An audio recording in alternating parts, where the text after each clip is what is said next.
afros. Thick lips got hips, some of us don't. Big nose contour, some of us won't. Never wanna put us in the media, bro. Want a fat booty like Kardashians. Want a fat booty that my auntie got a yo. We like the blood clot, tell her reload it. I've got the camera, my girls are posing. I need some backup, then my ones are rolling. Grown women ting, so I'm never at risk. Mind my own business, I'm never in mess. Who am I ain't bae, get a slice of the cake. Want a house with a view and a new pair of shoes. Keep it real from the jump, Gucci gang, little pump, little vibe, little bass, little kick, little snare, little lies, big truths. Do you, they don't care.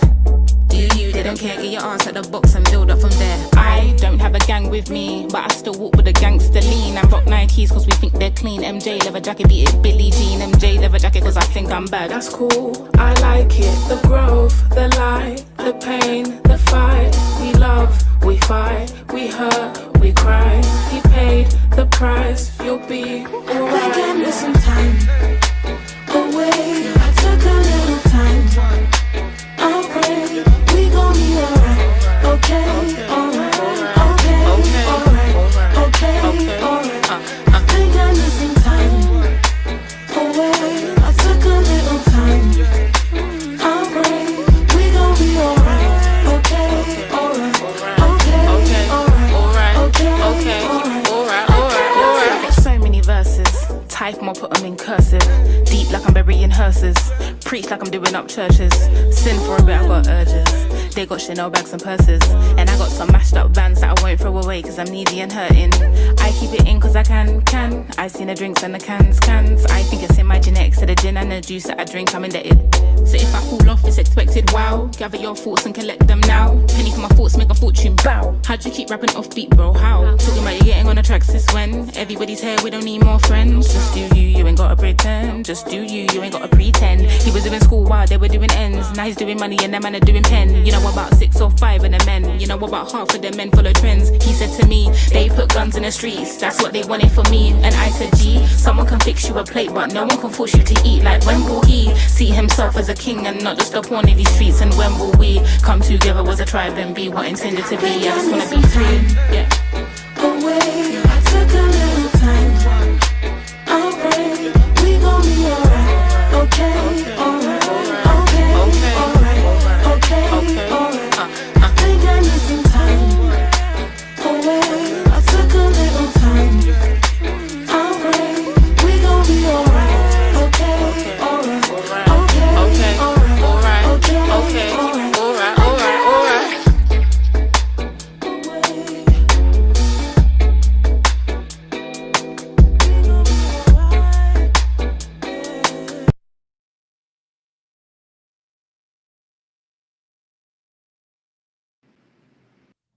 All right, hey folks. So we're super excited to have you guys on here and out in this vibe. Let me just make sure my volume is down on my. There we go. And this live tonight that we're doing, we wanted to jump in here and let you guys know what was going on. We have Maria Leal. She is the founder of Father to Daughter Ministries. She's a spiritual to have her, but the topic is what had me. So a friend of mine, because I know I got to tell you all the details. A friend of mine, and basically told me, you know, you got to check her out. I just met her, and so I said, all right, cool. You know, I went on the website, and I found this blog, and the topic of the blog was amazing to me. Like, there we go. All right, so the topic of this blog was super amazing to me of sex, but it's not just, you know, the issue of sex, you know, stuff, right? We're not going to have that combo. It's having an unhealthy relationship with. I hope you guys get a lot out of this, and we're going to open up the chats and all that good stuff like we always do. So if you guys need to ask. So first, Maria, if you could just introduce yourself, tell people who you are. Hey everybody. So yes, my name is Maria Leal, and yes, I'm the founder of Father to Daughter Ministries. I am a mom of 2 amazing children that I'm crazy about. I have 2 teenagers that they're the biggest blessing in the world. And I'm a recruiter for Steam Logistics. I have the blog, as you know, fathertodaughterministries.org. I also have a YouTube channel, Matters of the Heart with Maria Leal, you know, just addressing those needs of the heart. And of course, you can find me on Instagram and Facebook under the same title, fathertodaughter.org. I try to make it easy for everybody because I want everybody to be able to find me as easy as possible. I love it. I love it. So let's dig in. So yeah, and the back. So I mean, I could kind of relate. I read the blog and some of the stuff that it just sounded familiar to me. So I throughout this, but it's the idea of how the relationship with sex can be. It's not just the having sex. So give us a little bit of background, like the blog that you wrote. So yeah, so I had a moment where I just had to be honest with myself, which is why I titled it I Have a Sex Problem. And let me tell you, people did not like the fact that I titled it that. It was just like, what's going on? What do you mean? You cannot say that you have a sex problem. You're a woman of God. You're supposed to be a Christian and you're saying you have a sex problem. But you didn't read on. So it wasn't that I have a sex problem, as I mentioned in the blog. It's not like I have multiple sex partners. One thing that I've realized and learned through the exploration of myself is that I learned about sex through trauma. I didn't learn about sex through love. That's deep. I learned it the only way I learned about it was through trauma. I was sexually abused when I was a young girl. I feel like this is a platform where I can be completely honest and 100% transparent. This is definitely that kind of platform. I feel great because I feel like you're not going to learn anything. You're not going to really accept anything until you're 100% honest. So I had sex the first time I had sex, I was 13. And so I had it at a very young age. And so through having sex at a young age, being molested by family members, it was through a traumatic experience. I learned at a very young age through multiple family members that you can get what you want through sex. You can have fun because sex is fun. And, if you're lonely or whatever the case is, that's how you get it. You can force people to have sex with you and things of that nature. So yeah, everything I learned about sex was through trauma. And I carried that on through my teenage years, through most of my adult years. And I'm 39 years old now. I wrote that blog a year ago. So I was 38 when I came to that conclusion that I had a wrong relationship with sex. Crazy. So, I mean, here's the thing that I want people to understand. Like, this can impact anybody. So you can occur, like you said, at 13. Like for me, I was 21. Like I was by normal standards. But we found ourselves in similar places, in similar situations. So this is the thing so amazing because you don't know who has similar stories to the ones that you have. And so I'll get more into it. Let's again, I try not to give y'all too much too early on. So I'm not going to say that we have. First question. Tell me, what does it mean to have an unhealthy relationship with sex? The blog, and I'm pretty sure the people that are watching are going to go check out the blog afterwards for sure. The link so that everybody has that. And share that with you guys. We're also going to send this out in our e-blast watching as well. But tell me, the first question right off the bat, what does it mean to have an unhealthy? Oh my goodness. I would have to believe that that's going to be different for every person, right? Mm-hmm. But for myself, what did it mean to have an unhealthy relationship with sex? This meant that, okay, let me even say this. You can have an unhealthy relationship even when you're married. Mm-hmm. I was married. And come on. I was married and had an unhealthy relationship with sex. What happened? Ooh. I was giving sex away to keep him. Wow. I was giving sex away to say, hey, I love you. If you want me, if you love me, you'll show me by having sex with me. Wow. So that was my form of control. That's what that was. Sex was a form of control. Okay. And that is, I mean, like I said, I was 38 and I realized like, I am literally begging someone to stay with me. And I'm doing that through sex. Jesus. And I'm identifying myself, my self-worth, who I was created to be through sex. Jesus. And clearly that's not how we were supposed to be. You know, sex is supposed to be in love. It's supposed to be intimate. It's supposed to be our deeper souls and Absolutely. spirits connecting. But that's not what it was. I was giving away sex because I was fearful of loss. That is not what sex is supposed to be about.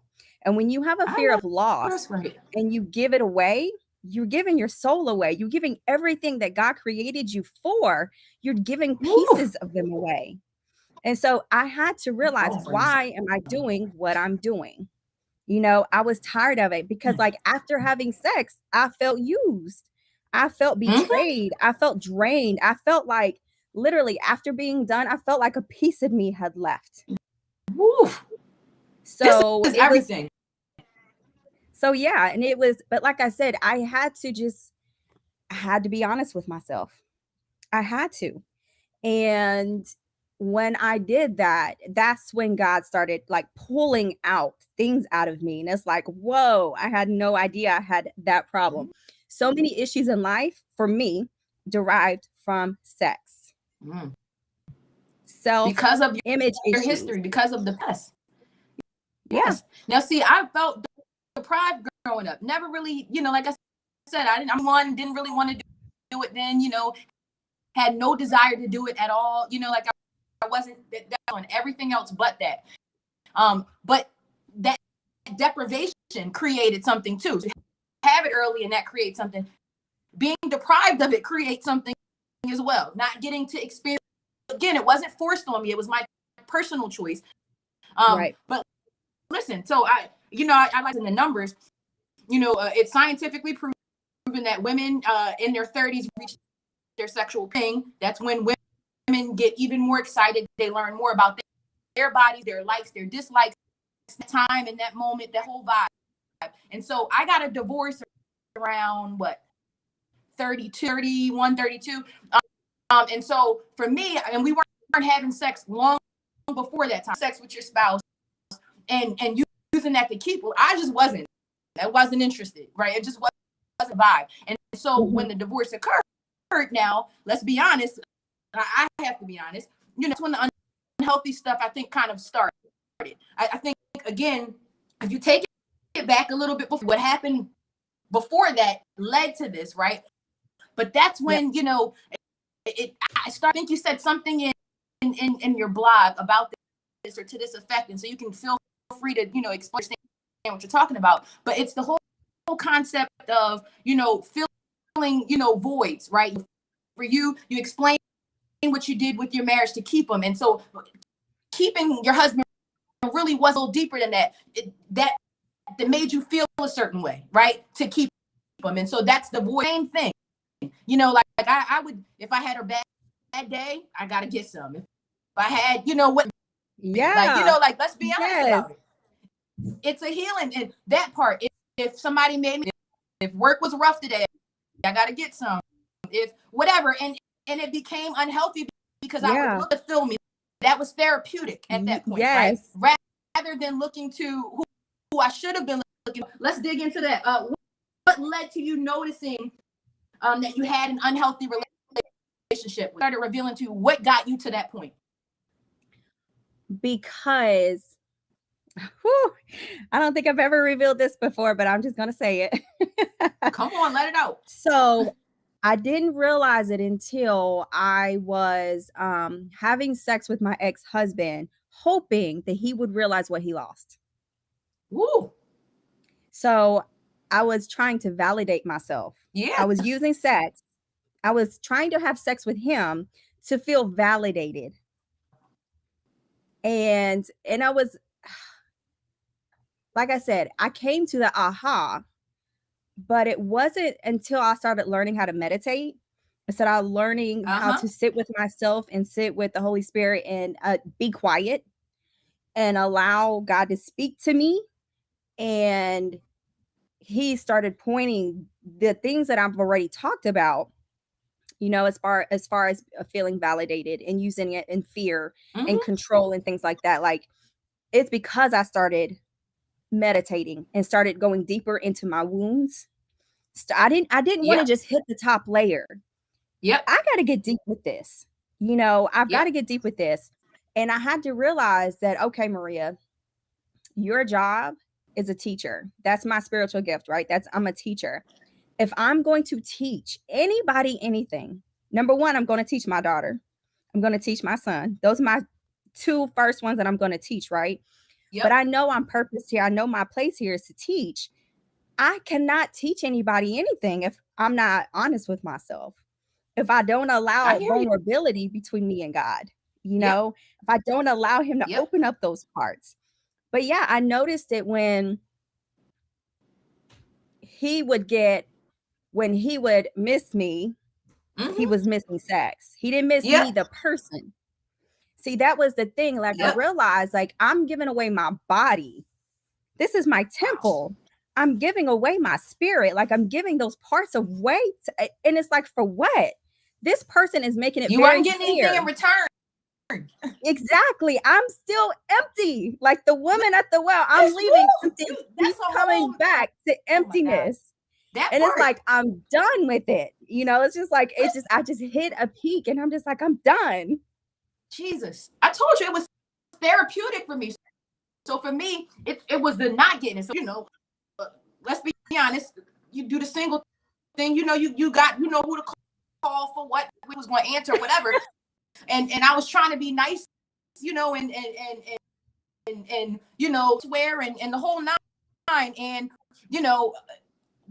one, it was like, I got to have it. So it's been a little bit like, and then if I didn't, my mood was messed up. So I'm like, wait a minute. My whole is changing right now because of this. No, I start saying, well, what is going on here? Then not give. Oh man, this is so good. We got time. We got mad time. So we're going to keep discussing it. For me, noticing it was when I didn't get it. And I'm like, what is going on? I had quiet time to my doing here, and then leaving situations and then not feeling what I was looking for. So if I'm looking for a void to be filled and it's not filled, it makes you kind of question. You said something very key. You're giving away yourself. You're giving up like your soul. You're giving. Concept is huge. So I just want to delve into that a little bit. What is sex? So we talk about and we're told as we're growing up just not to do it. They never tell you the why. We talk about ties, right? That's a huge thing, but we don't actually talk about or delve into what it is. It's the dirty word in church. It's not a dirty word, and I think that's part of the problem. That's why they're so is because people are scared to talk about it. But there is a spiritual connection that occurs when you have that occurs. And the biggest thing I want to focus on is not just the soul tie, but you're giving some. When you do that and you're not getting, you're depleting yourself. You're depleting yourself. With every instant, tell me about it. So go ahead. Talk about That's it. You said it right there. You're depleting yourself. And that's why immediately it brought me to mind of the Samaritan woman, because what did she keep doing? She kept going back to the well, searching for water and still coming back empty. She kept going back empty every single time, and it's just like, that's how it was. I would go get sex and leave empty. Go get sex and leave empty. And it's like Jesus said, are you tired of that yet? Are you done? Okay. It's like he was saying, Maria, are you done? Are you good now? Did that interaction help you? Did that fulfill you? Are you full now? That part. And I wasn't full. I felt more empty. And so that's the thing. Like when you're feeling depleted like that, you have to figure out why. Why am I giving sex away? For me, I was missing love. One of the things that I never got in my I'm still working on it. Look, this is a lifelong process, okay? So one of the things that I never truly unconditionally received was love. I always had to give something in order to receive. And whether, even within my family, with my mom, I had to go do something first before she would show affection. I had to get good grades before she would say, hey, I'm proud of you. I had to do something right in the house, good, cook a good meal or something. I had to do something right in order to receive any type of affection. In order to receive affection from a man, I had to give him sex. I had to give him my body. So I didn't know what love was. I had no idea what love was. And I was yearning for somebody to just approve of me. I was yearning to be validated. I used my marriage for that. I wanted my marriage to validate she is worthy. That's what it was. I was looking for someone to say, you are worthy. I want you. And if they acted like they were, that I was not worthy enough, guess what I did? I gave away my body. Is that worthy now? Is this worthy now? You know, if I give you good sex, is that good enough for you now? So it was a validation. It was worthiness. I was yearning to be validated. I was yearning to be loved. I was yearning for someone to say, regardless of all your flaws, I'm going to love you anyway. You don't have to give me your body. That You part. don't have to give up those pieces of you, you know? And so, like I said, that's a journey that I'm still on. I haven't quite conquered it yet, you know, but what I Jesus. have conquered it is the triggers. Yeah. You Yes. know, that's the thing. Like, you have to figure out, why am I doing what I'm doing? Am I doing it because I'm giving and receiving love? Am I doing it because, like, whatever the situation, it don't even have to be about sex. Whatever That the part. situation is, why am I doing this? You know, is the reason. I feel like if it's not love and it's not peace, you don't need to be doing it. That part. Yes. You just don't need to be doing it. You know, because everything else is if it's done in fear, it's wrong. My God. My God. The issue, or the woman, you know, that came to the well to meet Jesus, and she was your whole assessment of what happened with her. You know, like the fact that Christ. Here's the thing about struggling with. One of the things I have a problem with is that people often like think that Christ is this person, and that's not who he is. He already knows what you're struggling with. He knows what you're going through. He knows what you're. If you could click, let me just see, because sometimes this freezes up on me. Mm-hmm. It's if you could click out and click the link again. I'm going to keep talking while you jump in. It's not Okay, only this thing is set up, so it just hold on. it's not you.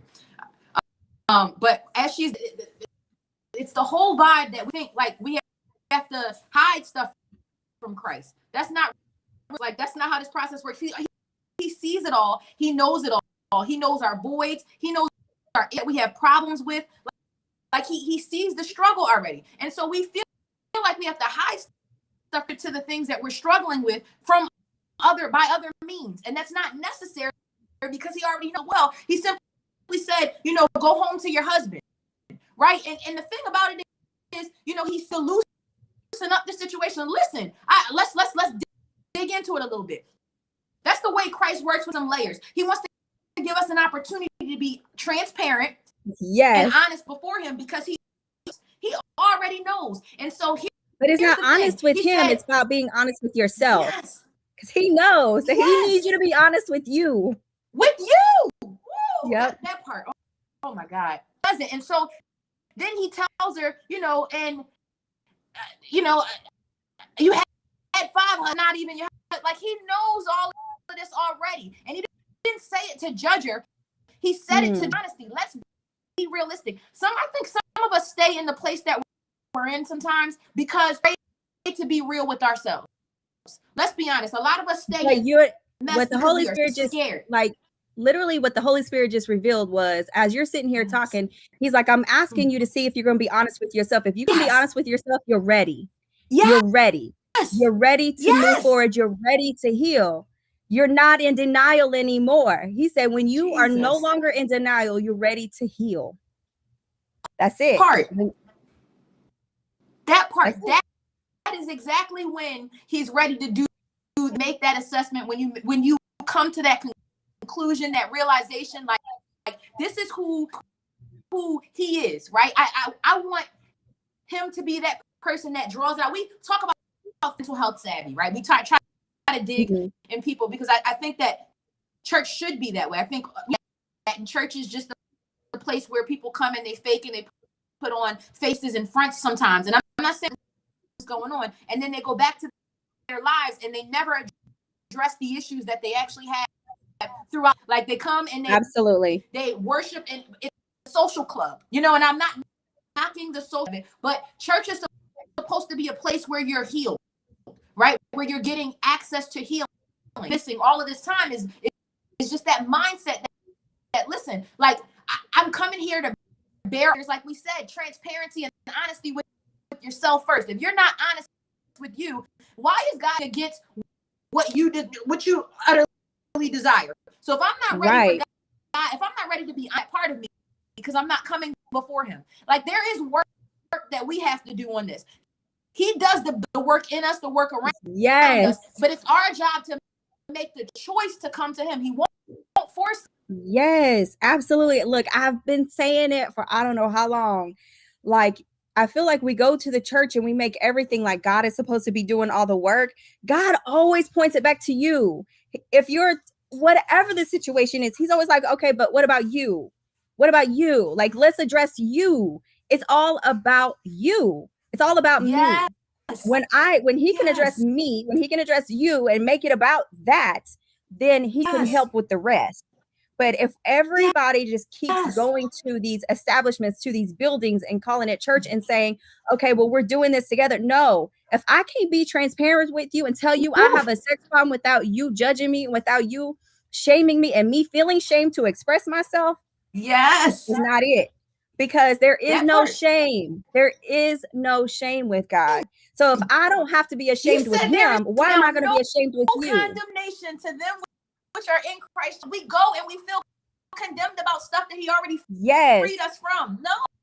No. Yep. And it's the other thing. The concept of, I just wanted to dabble back a little, encourage somebody, whoever's listening. We got some folks listening. We got the YouTube up. We got the Facebook up. We got the web, LinkedIn up. We have Twitter up. We got everything going on right now. And then we have the people that we're going to be marketing to. Whoever hears this understands this very message that we're leaving with you. We done dropped you a bunch of gently this one. Listen, first of all, stop being fake, because God doesn't require you to do that. Honest with yourself so you can get the actual healing that you need. The other thing I want to tell you is when you're giving yourself be really conscious of whether or not the person you're giving, are they even worth it? I think part of it in our creed, I'm gonna pull it up because it hits home. It gets me every time I read it. But the Bible makes us all these promises. God makes us over 8,000 promises.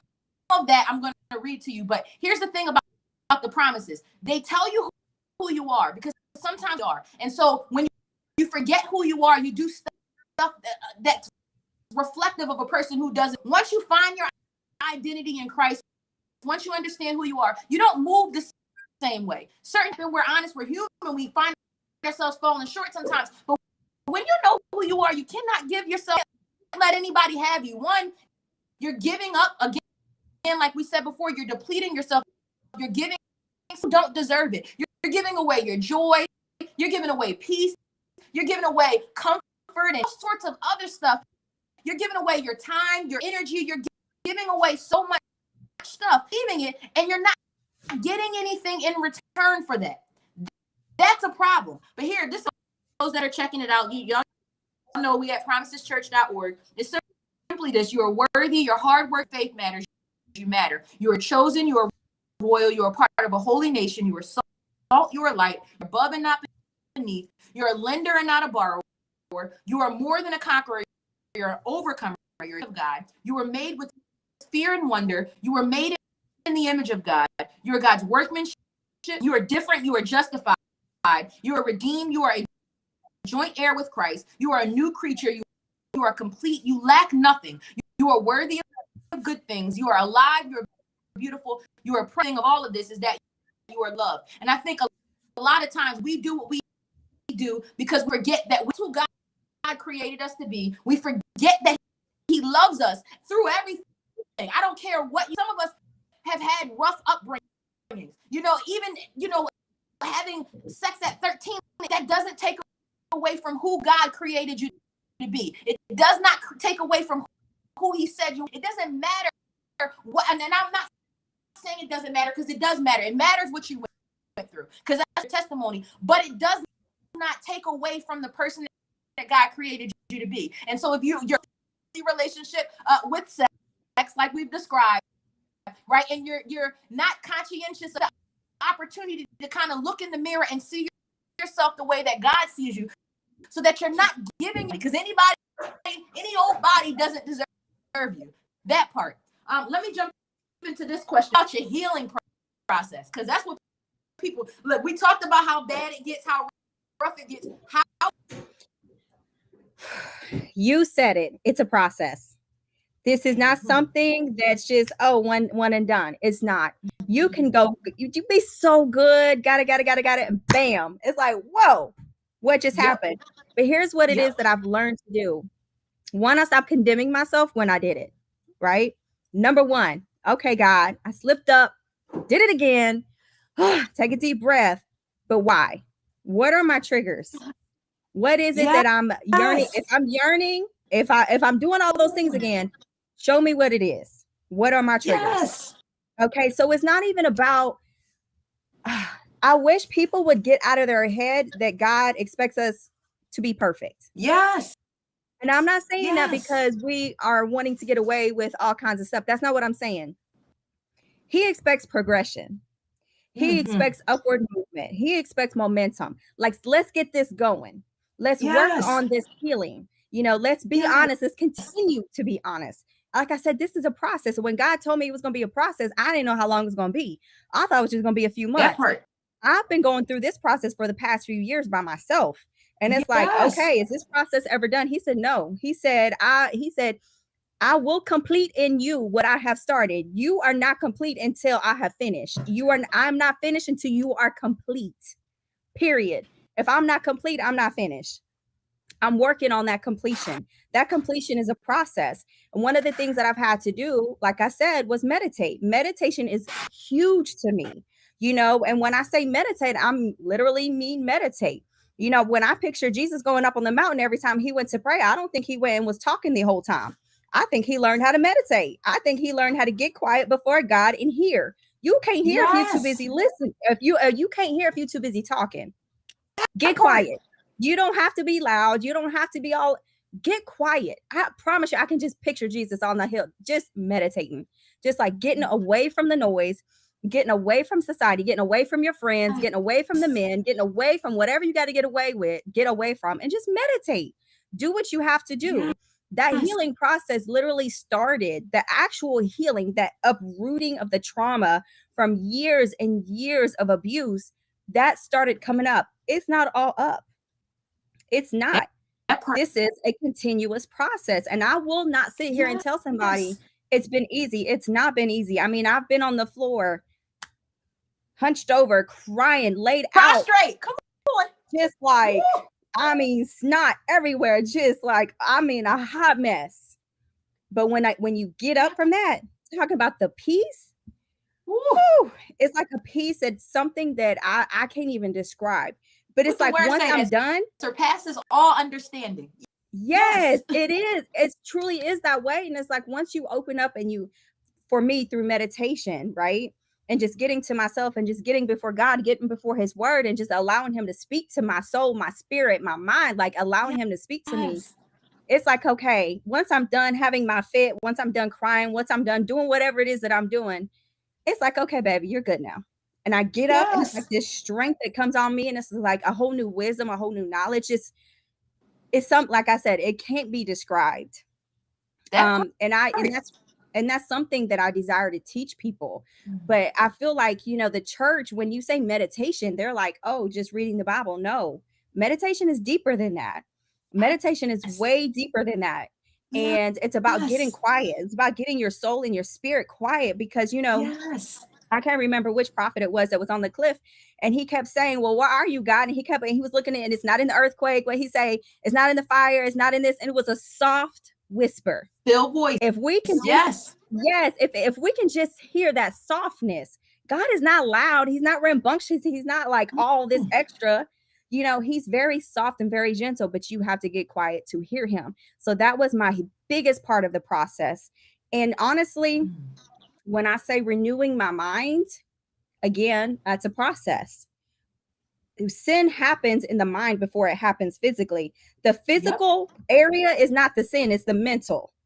You're already sin. It's what you think first. That's already happened. So even if you haven't performed it, it's already done. It's already done. Everything happens in the spirit before it happens in the natural. So it's already done. So now what God is like, okay, Maria, you got to retrain your mind. You got to retrain your thoughts. That means stop talking the way you used to stop talking. Stop listening to the same music that you were listening to. Stop practicing, meaning let's be honest. Let's stop thinking about those sexual encounters and being like, oh my God, I need another one. Like it's just about going. It's about doing all of that work and recognizing when you're thinking about it. It's about the recognition. It's about the acknowledgement and the honesty and the transparency and the work. This is work. This is not, okay, I prayed about it and it's done. No, it's not. It's work. That's the part I want y'all. I hope y'all heard everything she said, because it's real. Like the Bible tells and pray, and I think we get prayer mixed up with, what it actually is. Prayer is it's a conversation, speak, right? Sometimes you go to God, you got a little bit to say and he speaks. Sometimes you're silent, sometimes you're just talking. It goes both ways. We get it confused, and I think that's part of the problem. We're looking for him to know how to shut up when he's speaking. We talk, we go. And so laying prostrate before God, fasting. I'm not gonna hold you. The old stuff, some of it still works. I fast, that helped me. Fasting helped me a whole lot, right? The worship music too. If I'm trying to heal from this, I can't listen to the stuff that I was listening to before. It just doesn't make sense. Absolutely. Some other stuff that reminds me of who I am, so I don't go back to the stuff that I went to. That part, that's huge. Healing process, like you said, it's an ongoing thing. I need y'all to understand what she said, because that's huge. It's not a one and done. You talk to addicts for anything, alcohol, abusers, whatever. They'll tell you it's got to keep going to Alcohol Anonymous or in a, you have to keep going because process. And you mentioned the word triggers, so let's be very clear about that. We all have a rough day. I might think, all right, I got it. I might go back to that way of thinking, right? Because it's normal. What I learned to do, for me, what helped me kind of heal was putting stuff in the place of, but the right stuff in the place of the voids that were open and empty. Yeah. And so if I have a wound and say, I had a rough day today, what do we need to be doing to make my day not rough? What is going to actually make sense? It's not getting some. That's not going to change the fact that I had a bad day, or in the middle of a bad day. In the middle of my day, me trying to get some after the fact is like, this is too. We had a bad day, but it's up to me to make that choice to change it. What things actually meant. Let me go pray song on real quick. Let me read this word. Let me do this. Let me call a friend. Let me call a friend. Doing things that actually fill the void, right? Why? Let me stop and think. Emotional intelligence. Am I having a bad day? And that's one thing out of my entire day.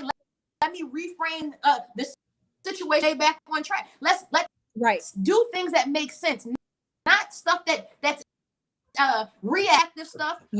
Doing that kind of thing. I think it goes a long way. We all, this is not just, we're talking about sex specifically, but it goes beyond that.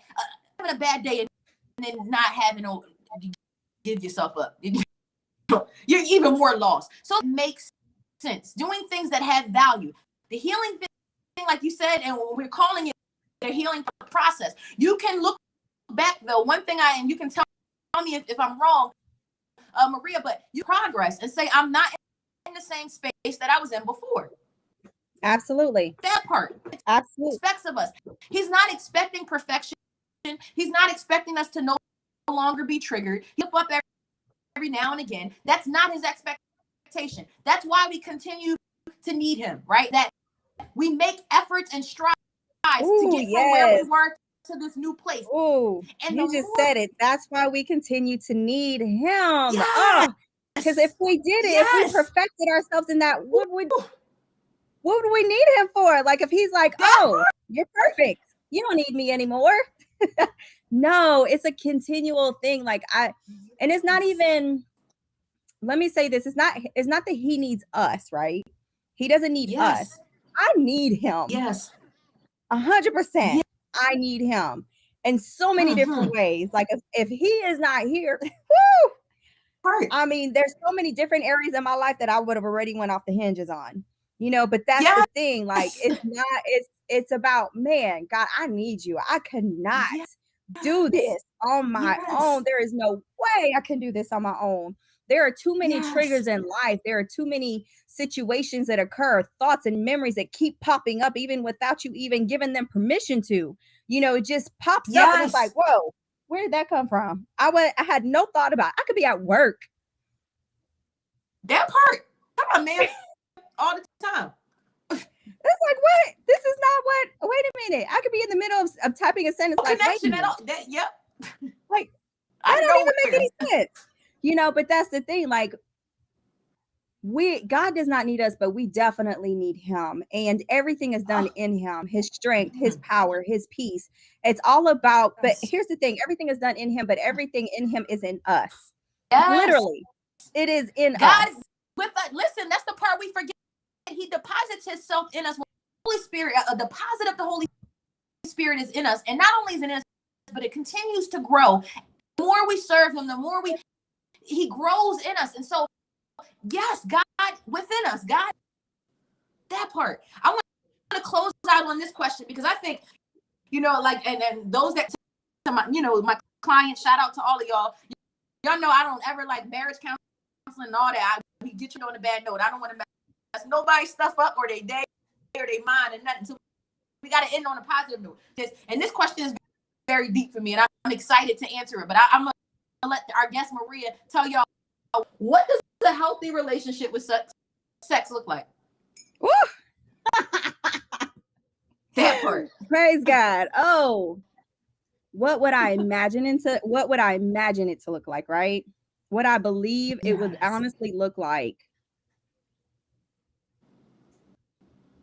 I would have to say a healthy sexual relationship, a healthy sexual desire with my partner, with my husband would have to be just pure love and just intimate, where we can just pour into each other. We're serving each other in the moment.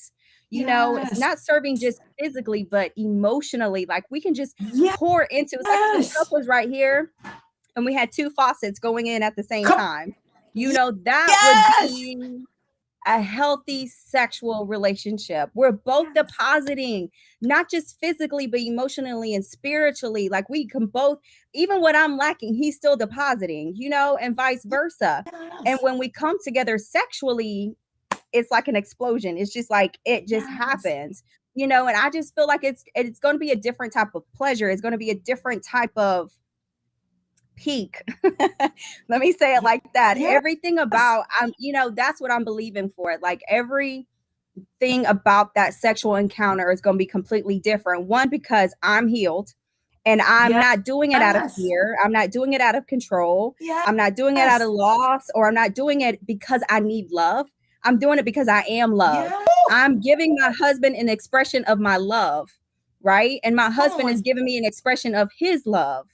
And when that happens, man, I think about, look, I'm a huge Marvel fan, right? So when I think about it, I think about that there's a scene where I think it's Captain America and Thor with his hammer and Captain America with his shield. And there was a scene where it was so explosive that they both was just like, bam, that's what I'm wanting it to be. That's what I would imagine a healthy sexual relationship. Listen, you just that there's a clip I want you guys to check out. It's a clip with Viola. I mean, it's a whole interview. I didn't watch the whole thing. I just saw the clip, and it changed a whole lot. Literally, the clip was Viola Davis was explaining how she met her husband. She had a friend that just basically, ask God for exactly what you want. Run down a list of what you're looking for, and she got exactly what she asked God for, right? And so, I mean, that vibe, because you're speaking and agreeing with you through the screen, that what you're asking for, you're going to get. The vibe for me, what sex looks like is exactly what Maria said. She said something, she touched on it a little bit, but let's think about the the way the Father loves us, that's how that should be. A healthy relationship with him. He's selfless. He was selfless with us, and we're expected to be the same. And so the second thing, like you said, is it's an equal pouring. It's an equal feeling. It's, you're feeling depleted, right? Like, I gave of myself, you gave of yourself, but there's that other part, not being unequally yoked with unbelievers, and we take that and we throw that. It talks about being on one accord. It talks about a husband leaving his mother and father and cling. The central theme is there's a oneness that has to occur, right? If you're dealing with somebody that's not, you're going to be depleted. Period. You're going to find yourself empty. If you're for you, there's an equalness that goes on. You don't leave feeling depleted. You leave feeling full. That's what a healthy relationship. And you're not using. And here's the thing too, because I think sex is deeper than we make it out to be in church too. Like, I think it's a deeper. It should be healing. That part. Absolutely. When it's with the right person, it should be healing. It should stuff, but it has to be with the right person. That's how God divide room is undefiled. You can do whatever you want in there, because look, whatever you got to get out, whatever you got to work out, whatever it does, driven solely, whether it's healing, whether it's like you said, emotional, spiritual. It's so the moment, I'm telling y'all this right now, mark my words, the moment you feel depleted, because sometimes if you do it right, you're tired. I'm not talking about that. I'm saying the moment you feel emotional drain is the moment you should reconsider, one, who you're having sex with, and what else is going on with you. It's not adding up. That part. So that's a big assumption. That's a big jump, a big statement. The moment you get to that point is the moment you should reconsider who you're giving yourself to. God. When you have a commune situation with God, an interaction with God, eat it afterwards. You feel full. You feel whole, and God is pleased because you made the time. Leaves interactions with, I'm preaching. God leaves interactions with you feeling this. We expect our encounters with sex or with our partner, person we're sleep, having sex. Why would he expect? He created it for that. It's a thing. It's a vibe. Maria, let people know you any final thoughts and whatever you got, give it to them. Oh, so yeah, I think that the best thing that I can honestly say, acknowledge. And like God says, reason with him. We don't have to be ashamed to go sit with him. Just reason with him and allow him to pour into you. Allow him to talk to you so gently and so softly. And I promise you, you will get through the process. And this is a process. And as long as you keep remembering that, and remember, he does not require perfection. He requires processing. He requires progression. It's not about perfection. It's about progression. You get better and better every single day. That's why he said your grace is new every day. Every day it's new. Every day. This is not just a one-time thing. He said every day it's new. So yeah, that's it right there. Just sit with them, reason with them, acknowledge, hey, and cut that cord, whatever it is that's causing those triggers and causing those things. Let it be done. Cut it off. You mentioned it earlier, drug addicts, and things of that nature. They know they have boundaries. They don't keep going back to the same drug houses. Alcoholics, they know they can't go back to the bars. They can't hang with the same family members or the same friends. You're gonna have to cut some cords. There's some people you're gonna have to cut off, some places you're gonna have to cut off, some movies, some music, some images. You're gonna have to cut it off, and until you find out what is healthy for you, until you find out why you're doing what you're doing, honestly, until you learn to love yourself, and you can say no, and you can say no because you love yourself, you getting it. Listen, this is Maria Leal. She's our special guest. She has fathertodaughter.org. Make sure you check her out, and she's going to give you, I'm going to say this last statement, in social sites or anything, I want you to give it all to them. We're going to post her information, like I said, in our e-blast. We're going to post it so everybody has it. I want y'all to check her out. She's amazing. Shout out to Susanna Lemick of 110 Recruiting, who passed off the information. I'm so glad she did. Maria, this is definitely not going to be the having the kids, and I definitely want to have a discussion about that. But I also think we only scratched the surface with this. So I'm about to find another topic for another combo because we got to bring her back. But I hope you understand, you know, how unhealthy relationships with sex, but we also are talking about the fact that you don't have to stay in that space. Y'all know how we get down. Check us out. info@promiseschurch.org is our .org. We do therapy. We do group sessions for free, individual sessions. You know, with you if you're a member, you get a discount, all that good stuff. We're trying to help people heal out here. So that's the main goal. Yes. Give them your sites. Tell us your sites. Okay, so again, fathertodaughter.org. That's where you're going to find a lot of my writing. If you want to listen to me, you can go to Matters of the Heart with Maria Leal on YouTube. If you want to just get some good little nuggets, you can go to Instagram and Facebook. It's all under Father to Daughter Ministries. Yes. I'm all there. Hey, and I've been saying it. I'm even on LinkedIn now. So you're going to see my face everywhere. You're going to hear my voice everywhere. This is not the last time you've heard me. So yes, just come find me. Look, my heart is for the people. My heart is for the women, God's daughters. That's why it's called Father to Daughter, because it's about the father to the daughter, to you. And hey, I'm here for it. I'm here for it. Yes, I love you. Thank you so much. Y'all, thanks for watching. Again, what we're going to do, give me about 20 to put this up as a podcast so you can just hear just the audio. We're going to also, you know, tweak that up. We're going to chop it up, chop the footage up so that we can do our small clips on Instagram, our little large, have some clips, some snap clips for you on YouTube. But thank you so much for watching. Thank you. We appreciate it. For like 1 minute, just so I can thank you, you know, outside all of this. But y'all, we love y'all. We appreciate